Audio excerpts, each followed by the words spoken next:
Howdy, folks. This is Josh. Brian. And Thomas. Welcome and thanks for joining us for episode 4 of Heritage Cycles podcast. It's my favorite one so far. Yeah, it's going pretty good so far. We have a humdinger of a show planned, so saddle up and let's get rolling. Go. Here we go. We're rolling. All right. So, we're going to talk, well, we usually start off talking about the beers that we're drinking. The beers. Today it just so happens that Thomas brought a 6-pack, and we're all drinking the same beer. So, he'll tell you about it. And they're all covered up. Yeah, we don't know what it is. I'm drinking a purple mug. What is it, Thomas? It's a pint glass. Hazy Jane from Brewdog Brewery, right out of Canal Winchester. Winchester. Yeah. I'm not a big IPA guy, and it's pretty smooth. Very smooth. Yeah. Very hazy. It's hazy. Very and hazy. hoppy. Very smooth. Yeah. It's crisp, good for wet refreshing. and wistful. All right. I love it. I love it. Tasty. I'm going to keep drinking it till it's gone. Well, this What? entire show may just be about one thing and one thing only. Might even stretch into 2 shows. Might even. We might get lucky. We're going to help you choose your ride. Yep. If you didn't know how to choose your ride, by the time this is over, you're either going to have 4 billion more questions, or they're all going to be answered. Yeah. Yeah. We're shooting for the latter. So here we go. All right. We're going to go over some different styles of bikes that are out there. Hopefully, try to narrow down the long list of. This is the long list of the longer list. Right. So there's they just go on and on forever, it seems sometimes, and it could be pretty daunting. The long list are overwhelming. So we'll just go over a somewhat Just a large list. It's just a list. We're not going to talk about all these bikes in particular, but We're just going to say them out loud because it's fun. yeah, it is fun. Yeah. It's a bulleted list. I'll start. It is bulleted. All right. Sportive, Cyclocross, Triathlon. randonnier, touring, All road. single speed, track bikes, Puicher. commuter, Dutch, Folding bikes. downhill bikes, all mountain, Trail bikes. cross country bikes, fat bikes, BMX. e-bikes. cargo, and Folding bikes again. folding There's bikes foldings in there twice. again. Oh, son of a gun! So there's more than one kind of folding bike. There are. Yeah. So yeah, you got Bromptons and you have Yeah. So everything else. we can take that into subs and subcategories on forever. Yep. So we're not going to do that. We've condensed it into broader, smaller list. Yeah, we're going to just talk about kind of the majority of bikes that come through our shop that we work on and that most customers buy through us. Mostly general purpose bike, and those are road, mountain, hybrid, And or city, and cruiser or leisure type bikes. So lots of cruiser / leisure. Go out here. lesions. Lesions. They give you lesions. Leisure. Ledger. So we're going to narrow it down, but I don't want to give the impression that we're like cutting any bikes out because they're bad or we don't agree with them or anything like that. We're just for the sake of time and simplicity, Sanity. Yeah. Sanity. Most oftentimes, a customer comes in the shop. They're not quite sure what kind of bike they want to get. They've read on the internet that there's this plethora of different styles of bikes, and they're overwhelmed. So we try to narrow it down with a few questions. First of which is, where do you plan on riding? On pavement, off-road, or a bit of both? If you plan on riding on roads and paved surfaces only, then we can eliminate mountain bikes altogether. Yes, this isn't, what is it, like 1995 where everyone wanted a mountain bike? Right, and that was due to the industry. Yeah. Just pushed on mountain bikes, said, hey, everybody should ride mountain bikes. Right. And everyone has to have a 10-speed. That's all like, Yeah. do you guys have any 10 speeds? Yeah, right. And People we'll get into the speeds and stuff later on, but it's not as general anymore as it used to be. No, it's not at all. Now everybody wants to ride a gravel bike. That's true. Yeah. Not everybody. But us, we do. We do. We all have gravel bikes. Yeah, we actually try to sell those quite a bit because they seem to be a little bit more versatile. But we'll get into that. So another answer to that question might be you want to ride some off road and some on road or for longer distances. So we would recommend maybe not getting a road bike if you're going to go off road, and then maybe getting a cyclocross or a gravel bike or adventure bike, something that has, you know, beefy tires and you could take off road occasionally, but still be comfortable riding on pavement. Or for instance, maybe the customer says they're going to be riding back and forth to work or running errands or hauling their kids back and forth, lugging things quite a bit, going to the grocery store, for instance. So if that's the case, then maybe a hybrid or city bike will work, or even a cargo bike if you're hauling a lot of things, or even a road bike will work in a lot of instances. Certain types of road bikes would work pretty well. So maybe the customer says they are just going to ride on the boardwalk at the beach. Yep.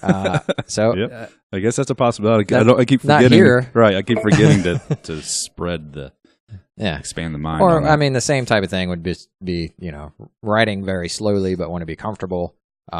Just want to get outside and, you know. There's a thing of being overbiked, right? You know, if you're just doing the neighborhood, you don't want a sweet road bike because you'll just be riding on the brakes the entire time while the kids try to keep up. Sure. You know? But you can do that. All of these things are just trying to narrow it down to the best bike for the activity that you plan on doing. But any bike will work for pretty much anything. I mean, to an extent. I mean, you don't want to buy a full carbon road bike with very thin tires to go mountain biking, obviously, because that's just going to fall apart once you've hit the first rock. But you know, loosely, we're trying to give you an idea of some categories that will work best for your plans on your cycling adventures. All right, so that brings us to basically considering who you're going to be riding with. That kind of plays an important role, I think, with buying a bike. Friends that ride are normally pretty outspoken about the benefits of riding. So if you got friends that ride, you know, you might want to take a look at what they're riding and what kind of riding they're doing. Right. And that's another big question that we ask customers when trying to narrow down this long list. So we ask, who are you riding with? And, what are they riding? So, for instance, you're riding around with your neighborhood, riding around your neighborhood with your kids, just going to the library, going on short little jaunts, and not trying to worry about going real fast. Probably a hybrid of some variety will be the best style of bike for you. A full carbon mountain bike with full suspension probably be overkill for such a thing. So if you could give me a super brief description on what a hybrid bike is. So a hybrid is no suspension, as you said.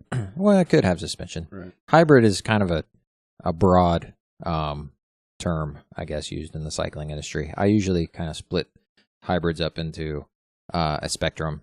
And at one end, you have your comfort hybrids. At the other end, you have a fitness hybrid. So the big difference is a comfort hybrid is going to be more of an upright sitting position, might have some suspension in the fork, some suspension in the seat post, some wider tires, and it's going to be more conducive to riding for comfort. On the other side of the spectrum, there's going to be fitness hybrid, which is going to be the sitting position is going to be more bent over. You're going to be probably more likely to want to go fast in that sitting position than be comfortable. Not saying that you won't be comfortable. It's a gateway bike. Which get you going fast, and then you'll want a road bike. Right, then you'll probably want a road bike pretty soon. It depends what you're wanting to do. If you're watching this on YouTube, I'm going to try to put some examples, some pictures of these bikes up. Just FYI. Yeah, there's not much of a difference at first glance, but you'll notice that there's a little bit. Maybe we'll get some pictures of humans riding them and see the difference in their sitting position. But yeah, it's shorter rides, and then riding around neighborhoods, general leisure type riding or recreational. That would probably be a good category to start with. That comes to like another thing. If you go on a group ride with your buddies, and you want to kind of match what they're riding. You want to get the same style of bike. So if they're all riding road bikes, they're going pretty fast. If you get a mountain bike, you're not going to have the gearing or or you're going to lose out on you're going to have more what's the word, resistance on you because you have wide knobby tires, and weight and weight and gear suspension bouncing around. It's gonna slow you down. So you're when it comes down to is you're not going to be going as fast as your buddies. So it's not going to be a fun experience. If you don't have any buddies, you don't have any buddies. You're just like, I think I want to start riding a bike. So then you got to kind of come up with, what do you want to do? How far do you want to go? Right. And on what terrain? And how often?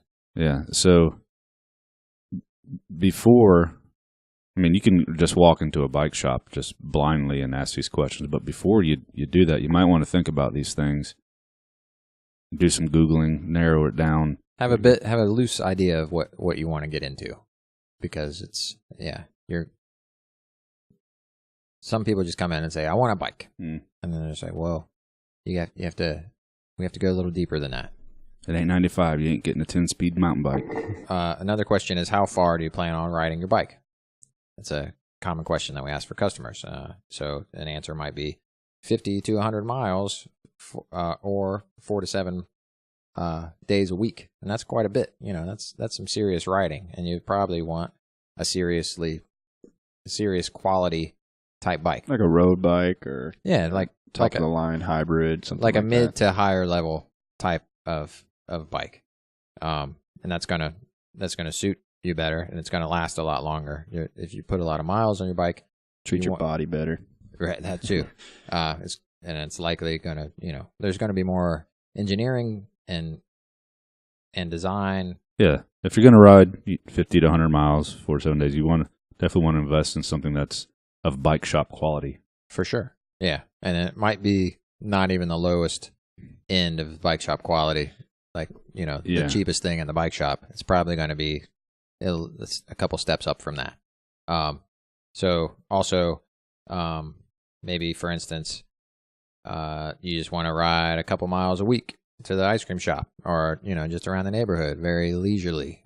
Something you're not really sure if you're going to get into it, but you definitely have intentions of riding. Right. It's just going to be very occasional. Just like when the weather is perfect outside and there's no wind and it's 72 degrees Fahrenheit. And, that's when I ride. Fantastic right now. It does sound fantastic. But if you're the type of person that is you're dead set, like, oh, I'm only going to ride when the weather is perfect outside, then, maybe not $1,000 bike.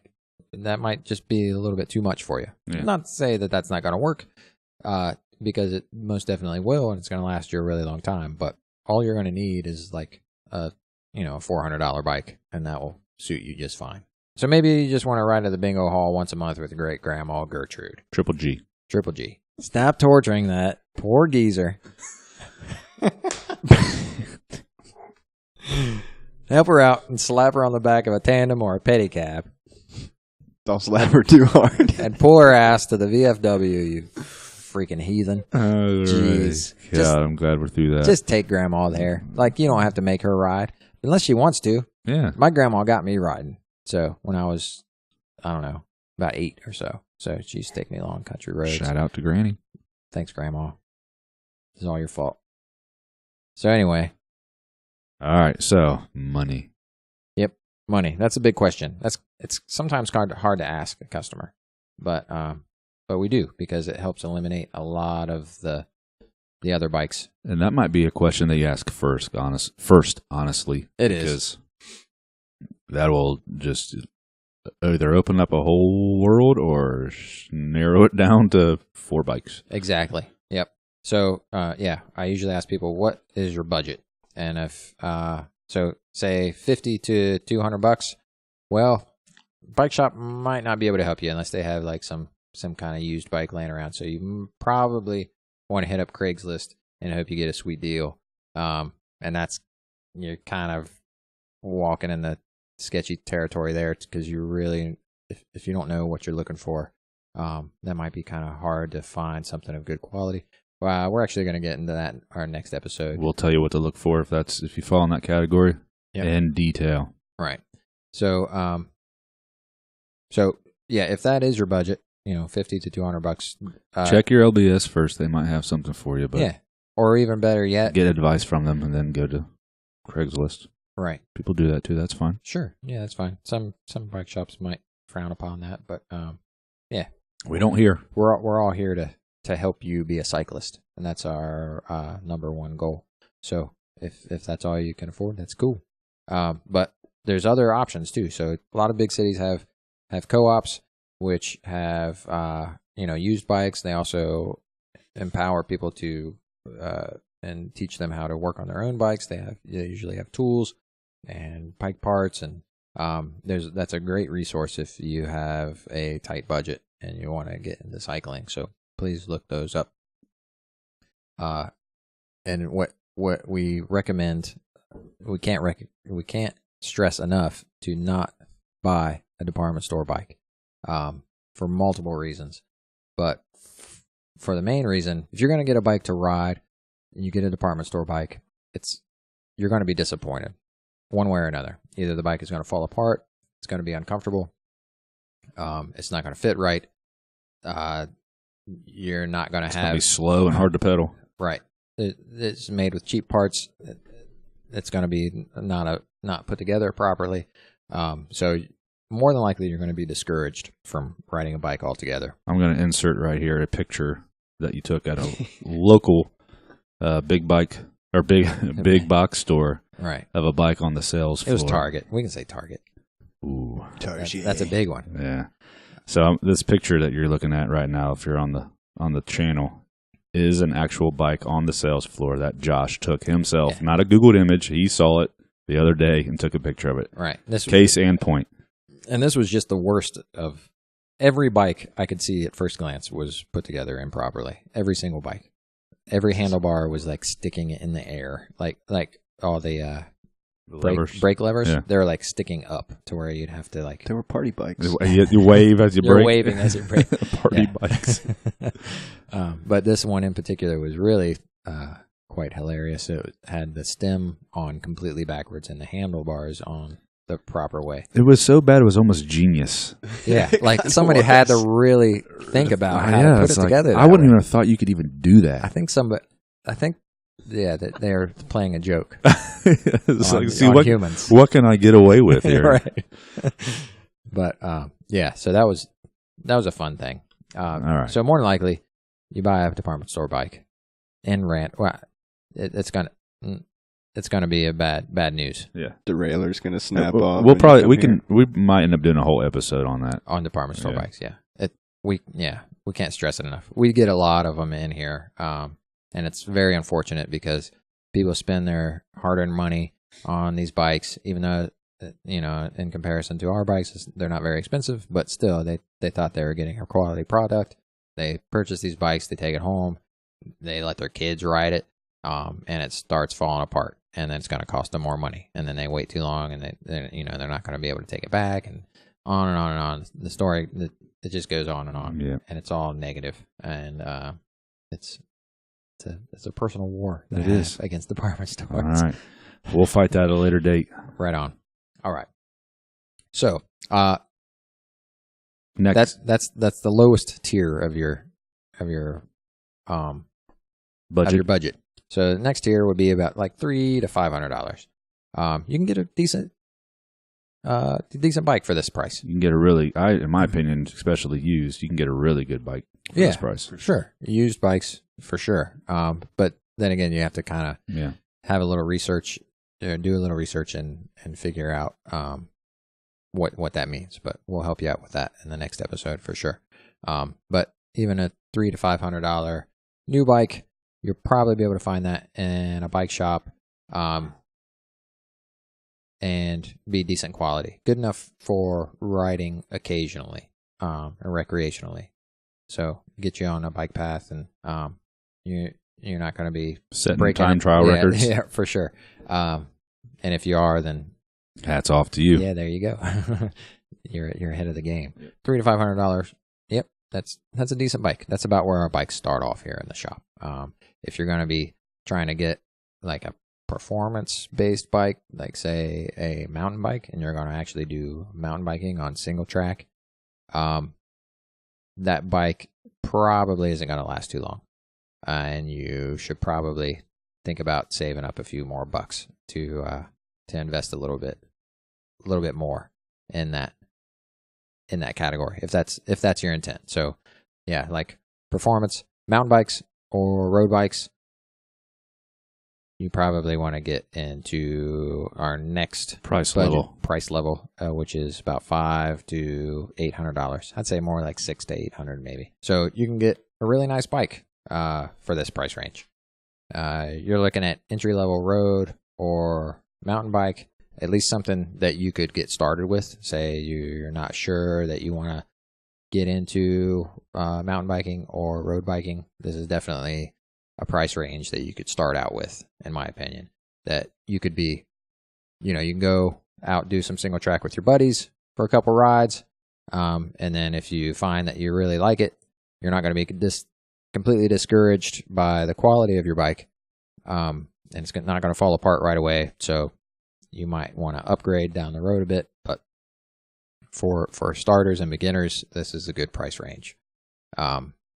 When you buy a bike in that price range and say either cycling doesn't work out for you or you fall head over heels and you want to upgrade, these bikes hold value.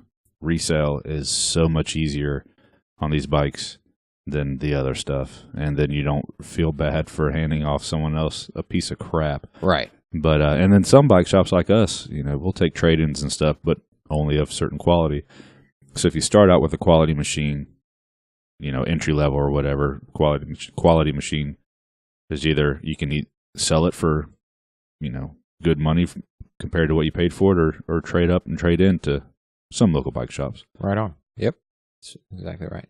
And then, yeah, if you just want like a leisurely ride in this price range, you're going to come up with a pretty quality bike.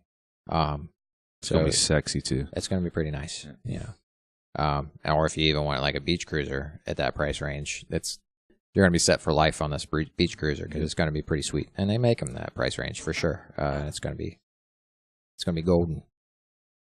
Have ape hanger bars and fat tires and everything. Yeah, whatever you want. You can customize something. Streamers, internal gears. All right.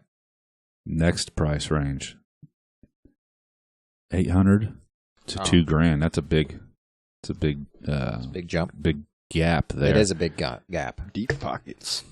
Yeah. So yeah, if this is your price range, congratulations. You're gonna have a choice of a plethora of many bikes, which might make it a little bit harder to narrow down what type of bike, but we'll refer back to the other questions that we asked to narrow it down even further. But yeah, $800 to $2,000. You're kind of in the. You're pretty. You're going to ride. You're one of those people that when you start something, you're going to do it, and you don't want to do it half-assed. Right. And you're going to have a wide range of bikes to choose from. So pretty much any bike that you pick in this price range, if you take care of the bike, it's going to last you. It could last you for your life. I mean, as long as you take care of it, maintenance it properly, often. Yeah, you have a good solid bike. If you're buying a new one for this price range. Smaller shops will know their way around the $800 to $2,000 range very, very, very, very well. Sure. And that's just our shop. I mean, we're suburban neighborhood shop, so that's generally and that's what we ride. Top end. That's what our bikes are. Oh yeah, for sure. I think all three of us all of our bikes are within that price range. So yeah, you can take it from us. We see all of these bikes, and those are the bikes that are great quality and that will last you a long time. The next tier up, we just it's $2,000 and up, and and Josh thinks if you're buying a bike for more than $2,000, you're pretty much dead set on what you want. You've already done your research. You already know exactly what type of bike you want. You already know what you're going to do. And you're not listening to this podcast. That's probably true. You're probably listening to some race-oriented technical Global Cycle Network Rides podcast. with Rafa. But yes. I mean, you might like our personalities too, and we welcome you. Thanks for sticking through. So we won't beat that horse the Right. 2K and up. You can obviously have any bike you want at that point. And we'll probably do another one of these and kind of maybe even several of them break out, the top 4 that we named and really go in depth. Kind of depends on the feedback we get and what you guys want to hear. If anyone ever even listens.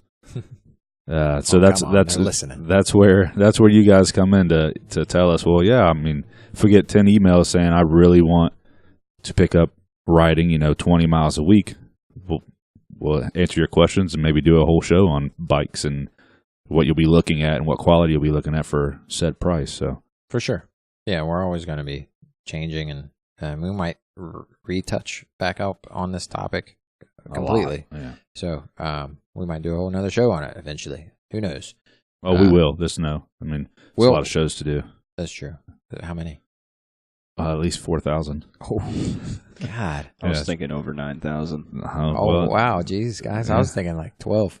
12,000? No, like 12. Womp, womp. 1,000? No, 12. So like Well, we're quarter there. 1, 2, 3, 4, Quarter there. 5, 6, 7, 8, 9, 10. 11, 12. 1,000.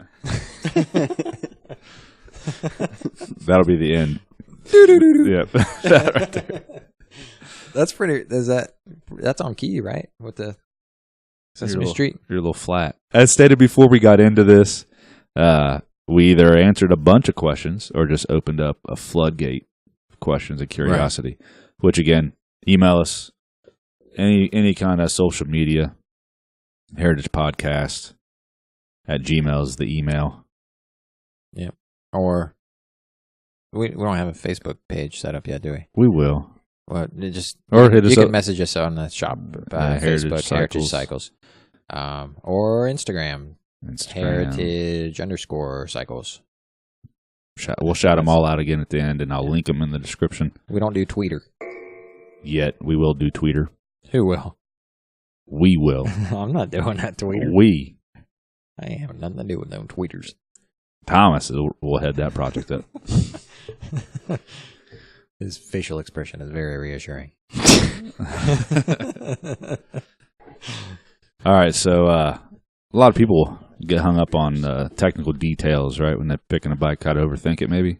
Oh, for sure, yeah. You start thinking about gear ratios and if you have the appropriate gears or wheels or suspension. Or because your friend who rode a bike in 95 said you need a 10-speed, so you go and think for some reason you need a 10-speed. Right. I'm going to keep using that example because it's the funniest one that I hear all the time. Or you're like hung up on the frame material, which, steel is heavy in most people's minds when it isn't all that heavy. In comparison, it's just heavier, right? I mean, barely. Yeah. Like even like modern bike shop quality steel frame bikes aren't gonna be much heavier. Like maybe a pound or two. Not even noticeable. Yeah. And you might even get a different feel out of the way that the bike rides. So, a lot of people are just like, "Oh, that's a steel frame? No way! No way! I have to I have need aluminum, right?" And that's just, bicycle industry jargon getting misleading, down. Misleading the masses. So gobbledygook. If you ask all of us, I think most of us. I think Brian, you have an aluminum bike, don't you? I do like aluminum bikes. I don't mind them, but I have two aluminum, one steel. So okay, yeah. I think Thomas and I both have all steel bikes, right? You have an aluminum bike? You have a carbon bike. You have an aluminum mountain bike. I do have an aluminum mountain bike. There we go. Congratulations. Now we can hear him.